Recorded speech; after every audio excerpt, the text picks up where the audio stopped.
Айсұлтанның таңдауы Мөлдір немесе Индира. Өздеріңіз білесіздер, Айсұлтан Мөлдір қызымызға сөз салғаннан кейін Мөлдірдің нақты жауабы белгісіз болып қалды. Себебі Мөлдір қызымыз бір күндік уақыт сұрады. Бүгін Қосылайық жобасының редакторы Мейірім ханым Айсұлтаннан Мөлдірмен кездесу орын алды ма деп сұрады. Айсұлтан, иә, әрине Мөлдірмен кеше кездестік деп жауап берді. Бірақ Мөлдірден сұрағанда, Мөлдір Айсұлтан туралы ештеңе айтудан бас тартты. Айсұлтанның мінезі Мөлдірге ұнамаған болуы мүмкін. Себебі Айсұлтанның да көп сөйлейтінін Заринаның мысалынан байқауға болады. Желі қолданушылары Мөлдір мен Айсұлтанды қосып жатыр. Мөлдір 30-дан асқан қыз сияқты ерте жасап есейіп кеткен.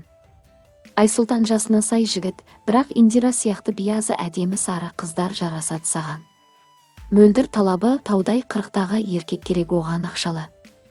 Сыртқы келбеттері келеді, жарасады қатты, бірақ Мөлдірге өзінен үлкендеу жігіт керек сияқты. Мөлдір байға тимейді бәрібір. Әр жігіт сөз салса iya деп ертесіне тоқтатып, солай әрқайсысымен жүре береді. Мына Айсұлтан таза арам пиғылды, әдейі қатысушы болды. Зарина керемет сабырлы, салмақты қыз. Заринаны аядым.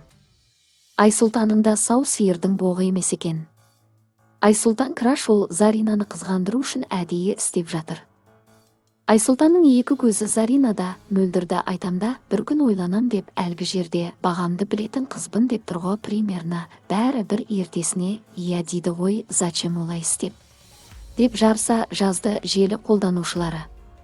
Көріп тұрғандай Айсұлтан маған сары шашты қыз керек деген болатын. Бұл туралы желі қолданушылары да айтып отыр. Айсұлтанның Айбектің жұбы Индираға өткен эфирде басы кеткен болатын. Мүмкін болашақта Индираға қайта сөз салатын шығар.